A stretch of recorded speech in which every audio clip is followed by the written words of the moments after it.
और सबसे पहले बात करेंगे किसान आंदोलन की, जिसका आज 20वां दिन है। सरकार फिर से बातचीत करना चाहती है, लेकिन किसान कानून वापसी की मांग पर अड़े हुए हैं। सवाल यही कि आखिर कैसे समाधान निकलेगा। सरकार बातचीत के रास्ते बात तो कर रही है, लेकिन असली पेंच कृषि कानून को लेकर फंसा हुआ है।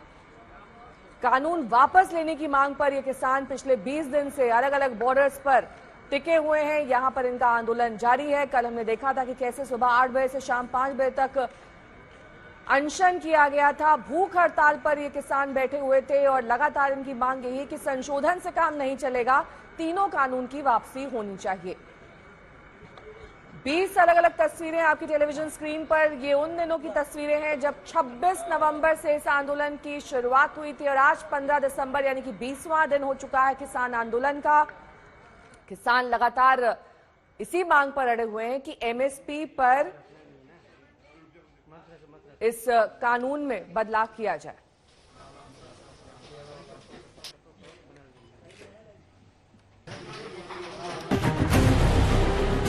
भूख हड़ताल हो गई। सभी जिलों में प्रशासन का घेराव भी हो गया। बीजेपी नेताओं, विधायकों और सांसदों की घेराबंदी भी हो गई। हाईवे पर चक्का जाम भी हो गया। किसानों के आने का सिलसिला भी जारी है।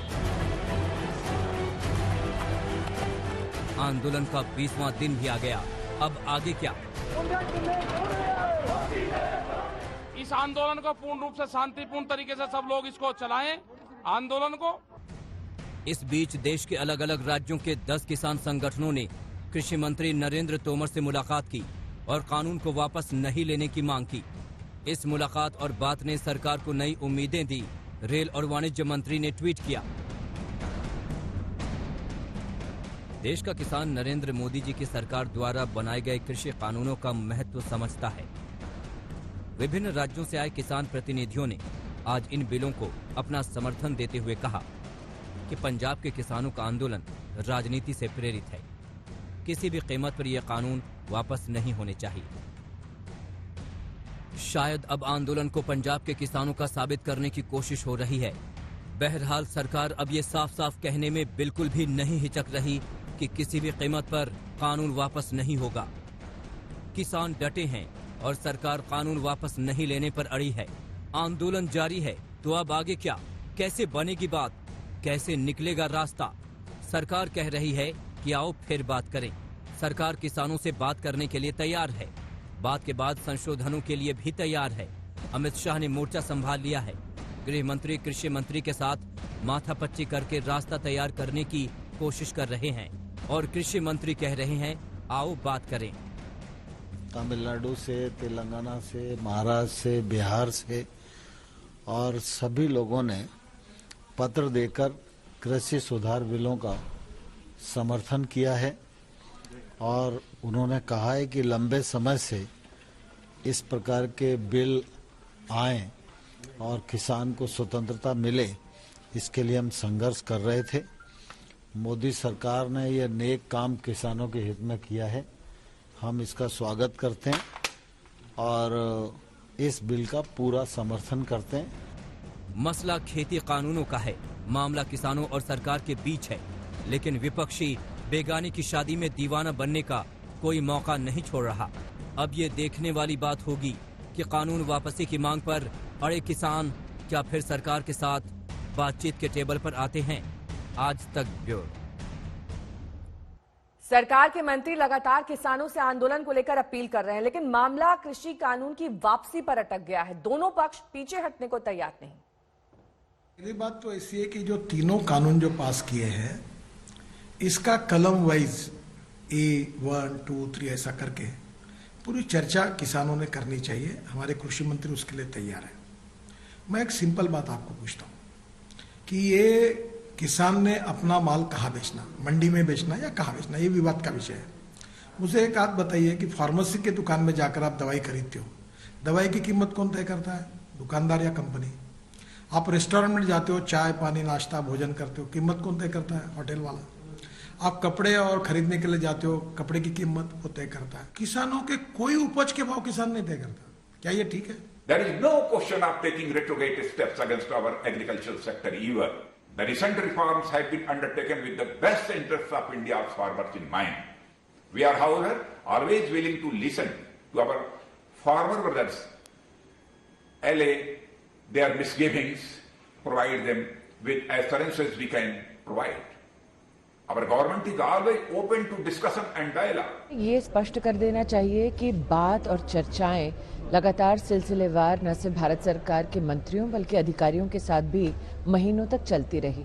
जिन लोगों को ये भ्रम है कि ये कानून मात्र कुछ ही महीनों में ही सरकार लेकर आए, उनके लिए मैं स्पष्ट करना चाहती हूँ कि साल 2001 से मतलब आज से 19 साल पहले ये कवायद शुरू हो गई थी भारत सरकार में कि किस प्रकार से कृषि के क्षेत्र में रिफॉर्म की जरूरत है।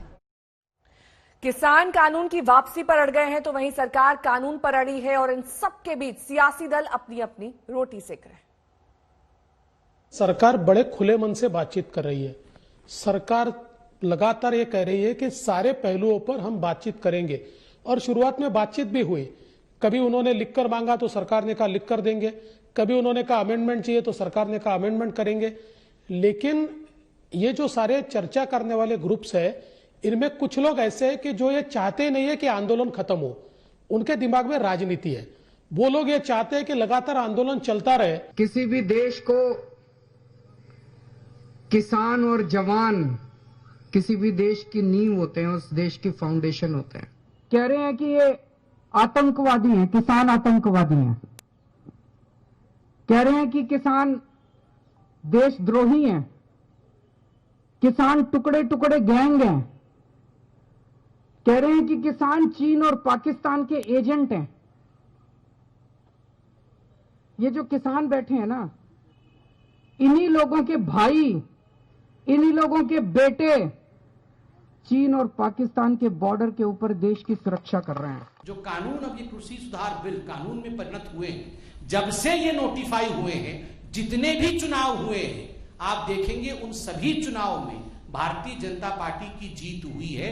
यह चिल्ला चिल्ला कर कहती है कि गांव, गरीब और किसान मोदी जी के साथ खड़ा है। राहुल गांधी जी किसानों को लेकर भ्रम फैलाने के लिए बार बार ट्वीट कर रहे हैं, झूठी बातें बता रहे हैं। राहुल जी कितना समझते हैं किसानी को? हाँ, माना उनके जीजा जी किसान हैं, मगर वो कितना समझते हैं किसान? ऐसा माना जाता है कि किसी भी आंदोलन को अगर लंबे समय तक ले जाया जाए तो उसकी वो स्पिरिट खत्म हो जाती है, उसकी तीव्रता खत्म हो जाती है। तो उसी रास्ते पर भारत सरकार चल रही है, क्योंकि उनको लगता है कि अभी हम बात करेंगे तो उनके दबाव में बात करनी पड़ेगी, और अगर लंबा खींचेंगे तो धीरे धीरे लोग थक जाएंगे और फिर हम अपने शर्तों पर उनसे बातचीत करेंगे। कैप्टन अमरिंदर के सुर क्यों बदल गए? क्यों पहले वो किसान कानून का विरोध कर रहे थे, कहा कृषि कानून का विरोध कर रहे थे, और अमित शाह जी से मिलने के बाद वही कृषि आंदोलन, वही किसान आंदोलन नेशनल सिक्योरिटी के लिए खतरा हो गया, उन्होंने जवाब दिया नहीं। आम आदमी पार्टी खुद ही बीजेपी की बी टीम है, उनको सफाई देने या उनके बारे में बताने की आवश्यकता नहीं है। आज मुद्दा है किसान, और बीजेपी ये साजिश करके उनके निर्देश पे वो बैठे हैं कि लोगों का ध्यान भटकाए। जो अभी जो दिख रहा है आम आदमी पार्टी को किसानों के आंदोलन से क्या लेना देना भाई।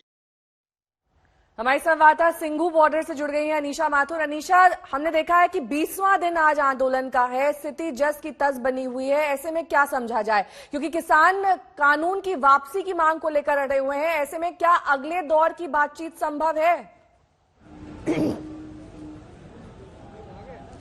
देखिए नेहा, अगले दौर की बातचीत होती है या नहीं, इस बात पे भी बहुत डिपेंड करेगा कि सरकार आगे अब क्या प्रपोजल्स लेके आती है। अब तक जो सरकार ने कहा है वो तो किसानों को कतई मंजूर नहीं है, और ये हम कई दिनों से देख रहे हैं कि सरकार अपने मांग पर टिके हुए अड़े हुए हैं कि जब तक आप ये तीनों फार्म बिल वापस लीजिए और आप एमएसपी की गारंटी दीजिए। आज भी जो हम बात कर रहे हैं सुबह से किसानों से, वो यही कह रहे हैं कि जो सरकार कह रही है कि आप की वाटर टेबल में प्रॉब्लम हो रही है, डाइवर्सिफिकेशन होना चाहिए, अलग अलग क्रॉप्स उगाइए, उसमें भी अगर सरकार एमएसपी की गारंटी नहीं देती है तो किसान क्यों उन क्रॉप्स को उगाएगा, किसान को कुछ पैसा कहां से मिलेगा। तो इन बातों पे अभी भी किसान अड़े हुए, आगे देखना होगा कि सरकार की तरफ से क्या। अनीशा, तमाम अपडेट्स आपसे लेंगे, लेकिन इस बीच कोरोना का रुख करेंगे क्योंकि इस महामारी के बीच एम्स की नर्सेज हड़ताल पर चली गई हैं। छठे वेतनमान की मांग को लेकर करीब 4 से 5 हजार नर्सेज इस वक्त बेमियादी हड़ताल पर हैं। नर्सेज की इस हड़ताल से मरीजों के इलाज पर असर पड़ रहा है। एम्स के डायरेक्टर रणदीप गुलेरिया ने कहा कि नर्सेज की ज्यादातर मांगे मान ली गई है, ये वक्त हड़ताल का नहीं है। जितेंद्र बहादुर सिंह हमारे संवाददाता इस तमाम जानकारी के साथ एम्स के बाहर से हमारे साथ जुड़ गए हैं। जितेंद्र, क्या मांगे हैं नर्सेज की? और एम्स के डायरेक्टर तो ये कह रहे हैं कि सारी मांगे ज्यादातर मान ली गई हैं, क्या ऐसा ही है वाकई?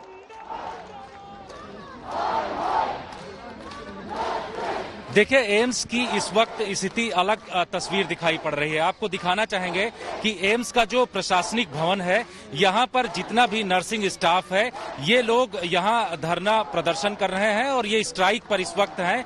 इसकी वजह से बहुत सारी जो इमरजेंसी सेवाएं हैं, इसके अलावा जो दूसरी सेवाएं हैं, वो बाधित हो रही हैं। इनकी लगातार ये मांग है कि छठे वेतन आयोग की जो सिफारिशें थी, उसको लेकर के ये लोग आगे बढ़ना चाहते थे और उसके लिए बाकायदे ज्ञापन भी एम्स एडमिनिस्ट्रेशन को दिया गया था, लेकिन उस पर कोई कदम नहीं उठाया गया। इनसे जानने की कोशिश करते हैं। ये बताइए कि आपकी क्या क्या मांगे थी और आप लोग अभी यहाँ स्ट्राइक पर हैं, लोगों को खासा परेशानियां हो रही हैं। जी, हम बिल्कुल नहीं चाहते कि लोगों को खासी परेशानी हो और ये हमारे प्रपोजल में था भी नहीं, लेकिन एम्स प्रशासन ने हमको इतना मजबूर कर दिया है, इस हद तक गिरने के लिए मजबूर कर दिया है कि हम लोग इतना मजबूर होकर के ये कदम हमें उठाना पड़ रहा है। छठे वेतन आयोग के लिए हम लोगों की हमारी डिमांड सालों से चल रही है। जब कोरोना का नामो निशान भी नहीं था, तब हमने इस डिमांड को किया था।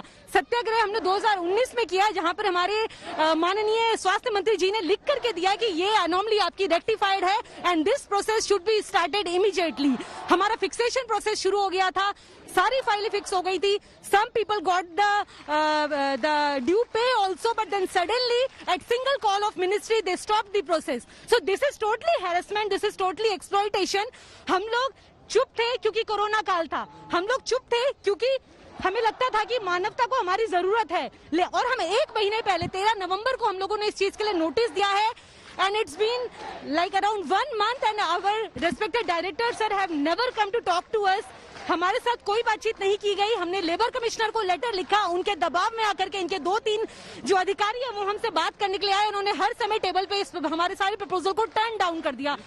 तो इनका ये कहना है कि इनके जो भी प्रपोजल थे, लगातार ये लोग एम्स प्रशासन से बातचीत कर रहे थे, लेकिन एम्स प्रशासन की तरफ से सुना नहीं गया। वहीं अगर एम्स प्रशासन की बात करें तो उनका ये कहना है कि उनकी तरफ से जो भी मांग कही गई थी, उन तमाम चीजों को लेकर के डिस्कस किया गया है और उस पर आगे व्यवस्था की जा रही। लेकिन आप देखिए यहाँ पर किस तरीके से जो प्रशासनिक भवन है, इस प्रशासनिक भवन में इतनी संख्या में जो नर्सिंग स्टाफ है, ये सारे लोग यहाँ पर इस वक्त धरना प्रदर्शन कर रहे हैं, जिसकी वजह से जो इमरजेंसी सेवाएं हैं, इसके अलावा जो कोविड वार्ड है, वहां पर भी यही नर्सिंग स्टाफ काम करता है, वहां पर भी कई समस्याएं आ रही हैं। प्रशासन की तरफ से बातचीत इनसे किया जा रहा है और ये कहा जा रहा है कि इस पूरी समस्या को दूर किया जाए। जो इन लोगों के बीच में 23 मांगे हैं, उन मांगों को लेकर के कहा जा रहा है कि उस पर तैयार है प्रशासन बातचीत करने के लिए, लेकिन इनका ये कहना है कि प्रशासन की तरफ से सिर्फ कहा जा रहा है, किसी भी तरीके से ठोस कदम नहीं उठाए गए हैं। तो ऐसी स्थिति यहाँ पर बनी हुई है। एम्स देश का सबसे बड़ा हॉस्पिटल है और अगर यहाँ की सेवाएं बाधित होंगी तो लोगों के लिए काफी दिक्कत हो जाएंगी। स्थिति ये है कि एक तरफ प्रशासन की ओर से कहा जा रहा है कि बातचीत करने के लिए तैयार है, नर्सेज को अपनी हड़ताल खत्म कर देनी चाहिए, लेकिन नर्सेज ये लगातार कह रही हैं कि प्रशासन की ओर से ऐसा कोई कदम नहीं उठाया गया है। एम्स के डायरेक्टर रणदीप गुलेरिया क्या कुछ कह रहे हैं हड़ताल को लेकर, सुनिए। Unfortunately, in this time of the pandemic, the nurses union has gone on a strike. 2020 is also being declared by the WHO as the year of the nurse and the midwife. And this is because this year we celebrate the 200th birth anniversary of Florence Nightingale, the lady with the lamp. She also insisted that a real nurse would never abandon her patients. And I'm sure that even in COVID-19, a real nurse will really never abandon her patients or those healthcare workers who are now admitted in our hospital and looking for care. हमारी मांगें बहुत simple सी हैं, जो एक basic मांगे हैं, जो हमारा अधिकार है और जिसके लिए हमें बहुत टाइम से इन्होंने वंचित रखा है। ये हमारी जो डिमांड है बहुत पहले से हैं, जैसे 6 CPC का अनोमली थी और बहुत सारी बेसिक थिंग्स है जिसके लिए हम हमेशा से डिमांड करते आए। ये हमेशा हमें धक्का मुक्की करके या कुछ भी अश्योरेंस देके इन्होंने हमें शांत किया हुआ था और एक बार अश्योर भी कर दिया था कि हमें सारी चीज़ें मिल जाएंगी। बट अभी इन्होंने सीधे तौर पर मना कर दिया है कि इनमें से हमें कुछ भी नहीं करने वाले। और ये जो इमरजेंसी में हमें करना पड़ा, ये हमारा जो नर्सिंग प्रोफेशन है इसको इतना लो कर रहे हैं कि बेसिक के थ्रू ये नए कॉन्ट्रेक्चुअल लोगों को ले रहे हैं, बजाय हमें पैसे देने के। नए लोगों को पैसा देने को तैयार है बट हमें देने को तैयार नहीं है। तो इसी वजह से हमारी डिमांड सिर्फ इतनी है कि जो भी हमारी मांगे हैं उसे बिल्कुल अर्जेंट बेसिस पे पूरी की जाए, अदरवाइज ये हमारी इंडेफिनेट स्ट्राइक कंटिन्यू रहेगी। बात अब बंगाल की करेंगे, जिसको लेकर सियासत दिल्ली से कोलकाता तक काफी ज्यादा तेज हो रही है। बर्धमान में हत्या पर टीएमसी बीजेपी आमने सामने है, तो वहीं ममता के बागी को सिक्योरिटी देकर सियासी इरादे जाहिर हो चुके हैं। चुनाव दूर है लेकिन हिंसा, झड़प, जुबानी जहर भरपूर है।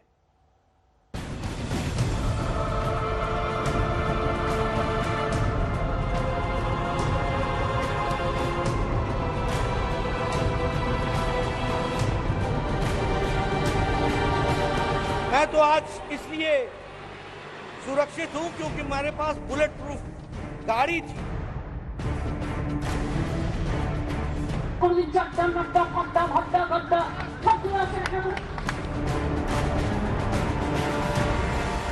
ये गुंडा राज जो हमने देखने को मिला है, इसको नस्तो नाबूद करना है।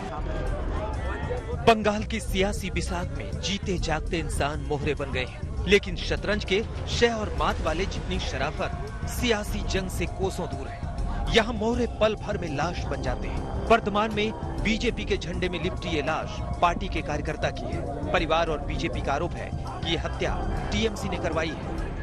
पश्चिमी बंगाल में लॉ एंड ऑर्डर के दिखाई नहीं देता है। गुंडे सरेआम भारतीय जनता पार्टी जैसी बड़ी पार्टी के राष्ट्रीय अध्यक्ष के ऊपर पथराव करते हैं, पुलिस देखती रहती है। बंगाल अपनी पहचान खो रहा है टीएमसी की गुंडागिर्दी के कारण, टीएमसी की हिंसा की राजनीति के कारण। ये पूरा झूठ है। वो जो मर गया वो तालाब में डूब के मरा, इसमें तिलोमुल का कोई लेना देना नहीं है। जिस बर्धमान में ये हत्या हुई वहीं पर बीजेपी और टीएमसी की खुली भिड़ंत भी कैमरे में कैद हुई। शहर की दीवारों पर अपने अपने चुनाव चिन्ह बनाने की होड़ में दोनों तरफ के कार्यकर्ता भीड़ पड़े। बीजेपी के कमल निशान पर कई जगहों पर स्याही पुती मिली। आरोप है कि ये कारगुजारी भी टीएमसी की है, लेकिन पुलिस कुछ सुनने को तैयार नहीं। ये तस्वीरें बंगाल के लिए नई नहीं है। करीब करीब हर जिले में ऐसी भिड़ंत हो रही है और खून भी बह रहा है। शायद दोनों तरफ के कार्यकर्ताओं को इसकी आदत भी पड़ चुकी हो, लेकिन बात तब बड़ी हो गई जब हाल ही में बीजेपी अध्यक्ष जेपी नड्डा भी बंगाल की सियासत के इस खूनी जंग से रूबरू हुए। बुलेट प्रूफ कार के चलते नड्डा तो इस हमले में बाल बाल बच गए थे, लेकिन कैलाश विजयवर्गीय को टीएमसी के पत्थर झेलने पड़ गए। ये उसी हमले का नतीजा है कि विजयवर्गीय को भी अब जेड सुरक्षा दे दी गई है, जिसके तहत उनके काफिले में भी अब बुलेट प्रूफ कार शामिल हो गई है। निर्धारित कार्यक्रम होने के बाद भी पुलिस को व्यवस्था करना चाहिए। पुलिस ने बिल्कुल व्यवस्था नहीं की और मैं समझता हूं कि बंगाल अपनी पहचान खो रहा है। चुनावी हिंसा की रफ्तार बता रही है कि चुनाव आते आते हालात और भी संगीन हो सकते हैं। सत्ता और वोट की ये महाभारत बेहद भीषण है। बीजेपी और टीएमसी दोनों ये बात बहुत अच्छे से समझ रही है। कोरोना से एक तरफ कोहराम है तो वहीं कोरोना की टेस्टिंग को इस महामारी के खिलाफ लड़ाई का हथियार बताया जा रहा है, लेकिन इसे लेकर भी भ्रष्टाचार का खुलासा आज तक के स्टिंग ऑपरेशन के जरिए हुआ है।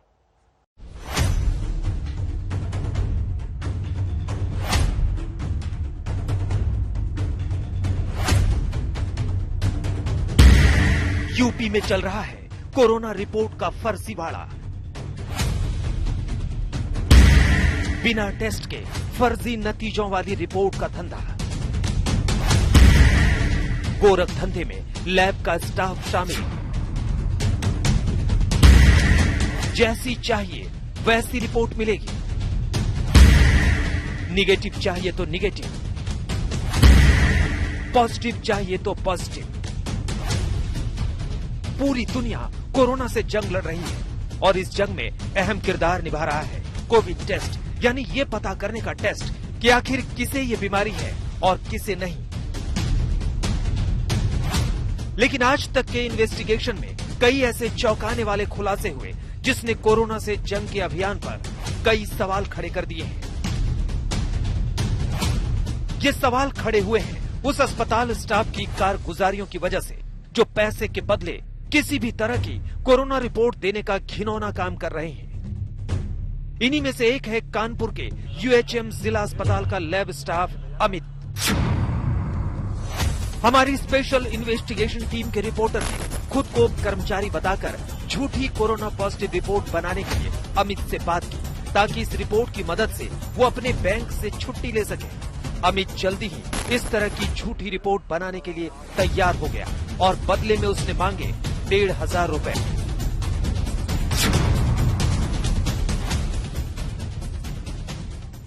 छुट्टी के लिए लगा है बैंक में, छुट्टी के लिए करना क्या है? छुट्टी चाहिए।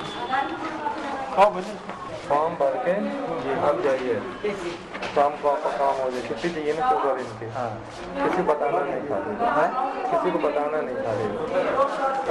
रिपोर्ट कब तक मिल जाएगा?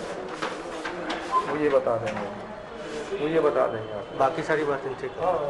खर्चा रुक जाइए, 2 मिनट रुक जाइए। डेढ़ बता रहे हैं, 150 कितना? 150 बता रहे हैं। अरे वही 1500 लेकिन फिर वही आप कह देंगे क्या? आउट करवा देंगे जो भी होगा ना, बेफिक्र रहिए। आज तक के रिपोर्टर ने उसी शाम अमित से फिर मुलाकात की। हैरानी की बात यह है कि कोई सैंपल तक नहीं लिया गया, कोई लैब जांच नहीं की गई, लेकिन एक कोरोना रिपोर्ट तैयार कर दी गई। आप बताओ तो आप किसी को फोन नहीं करेंगे कि हम गए थे तो हमने इसे कराया पॉजिटिव, यानी कि हम गए थे तो पॉजिटिव कराया है, बस अपने घर पे रहिएगा और हमें बताएगा ना कि हमारा टेस्ट हुआ। हाँ, और दिक्कत कुछ नहीं है, पूछे कोई दिक्कत, आपको छुट्टी चाहिए ना 14 दिन की। दिक्कत के लिए तो बताओ, वहाँ फोन आएगा तो क्या करें? वो कह रहे थे कि हम टेस्ट कराने गए थे, हमको फीवर आ रहा था तो हमने टेस्ट किया था, मेरा पॉजिटिव आया। आपको यहाँ से हम आज चलाएँगे, कल सुबह तक रिपोर्ट आपको दे देंगे। रिपोर्ट हम इनको दे देंगे या रिपोर्ट इनको दे देंगे, आप ले लेना आके 11 बजे तक ले लेना आके, आप सीधा आप चले जाना और बैंक में किसी आदमी को बुला लेना, वो आप घर के बाद दे देना उनको। फिर हम नहीं निकल रहे हैं। आज रिपोर्ट नहीं मिलेगी? आज नहीं मिलेगी, क्योंकि उसको चढ़ने के लिए कम से कम रात में 12 बजे के बाद चढ़ेगी।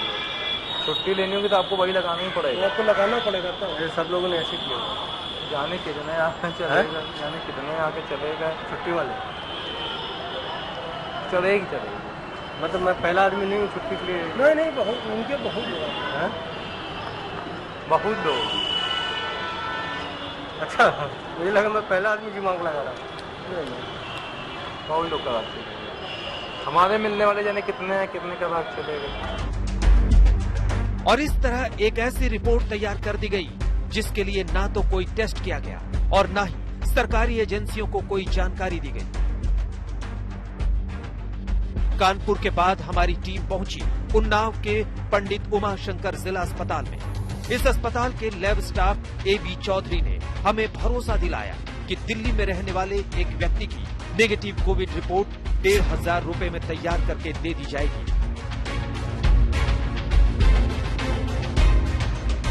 तो कब की डेट का चाहिए? कल का दे दीजिए, आज का दे दीजिए। और वो कहाँ पे है अभी? दिल्ली में अभी भाई मेरा। कुछ पैसे पड़ जाएंगे? दे देंगे हम। कितने लगेंगे बता दो। मान चलो 1500 रुपये रियल्टी से बात करना पड़ेगा। 1500 में हो जाएगा। कब मिल जाएगा रिपोर्ट? एंटीजन मिलेगी नेगेटिव ना, तो मैं आपको नाम दे देता हूँ, आप बनवा दो। डिटेल दे दो। बिना टेस्ट का नेगेटिव मिल जाएगा। क्या चाहिए? इसको पोर्टल पे चलवा। हैरानी की बात यह थी कि किसी भी तरह के डॉक्यूमेंट की जांच नहीं की गई, वो भी उस व्यक्ति के नाम पर बनने वाली रिपोर्ट के लिए जो कोसों दूर दिल्ली में बैठा था। इतना ही नहीं, औपचारिकता पूरी करने के लिए लैब असिस्टेंट ने हमारे ही रिपोर्टर का एंटीजन टेस्ट करा दिया ताकि दिल्ली में बैठे व्यक्ति की फर्जी रिपोर्ट तैयार की जा सके।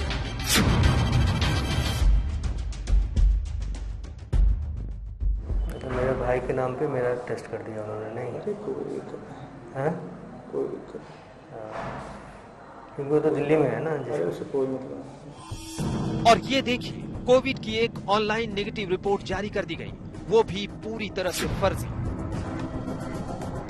इसके बाद हमारी टीम पहुंची लखनऊ के बलराम अस्पताल। इस अस्पताल का लैब स्टाफ रईस 3000 रुपए में फर्जी पॉजिटिव रिपोर्ट बनाने के लिए तैयार हो गया।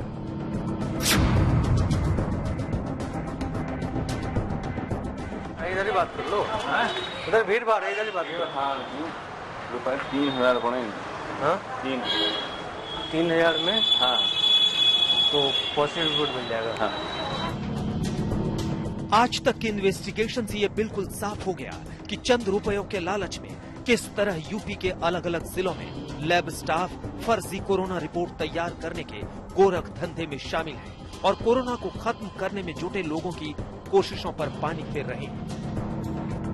Mohammad Hizbullah, special investigation team, Aaj Tak. आज भी कोरोना के कहर से सबसे ज्यादा त्रस्त कोई देश है तो वो है अमेरिका। जी हां, डोनाल्ड ट्रंप के हाथ से सत्ता निकलने की एक बड़ी वजह कोरोना से निपटने में नाकामी को माना गया। अब अमेरिका से राहत भरी खबर आई है, जहां कोरोना का टीका लगना शुरू हो चुका है।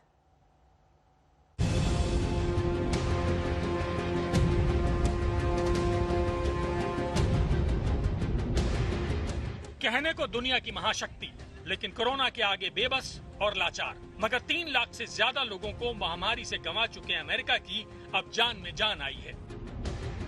सोमवार से अमेरिका में फाइजर का टीका लगाए जाने की शुरुआत हो चुकी है। डोनाल्ड ट्रंप ने ट्वीट कर इसका ऐलान किया। पहली वैक्सीन दे दी गई, अमेरिका को बधाई, पूरी दुनिया को बधाई।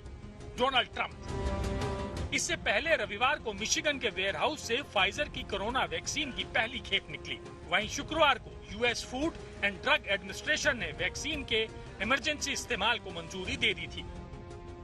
अमेरिका के सभी 636 अस्पतालों और क्लिनिक में इस हफ्ते टीकाकरण अभियान चलाया जाएगा। ये अमेरिका का अब तक का सबसे बड़ा टीकाकरण अभियान होगा। साल के आखिर तक अमेरिका के पास 1 करोड़ 40 लाख वैक्सीन होंगी, जिसमें फाइजर के साथ मॉडर्ना की वैक्सीन भी होगी। हर्ड इम्यूनिटी डेवलप होने तक अमेरिका में 75 से 80% लोगों को वैक्सीन लगाई जाएगी। आज तक ब्यूरो।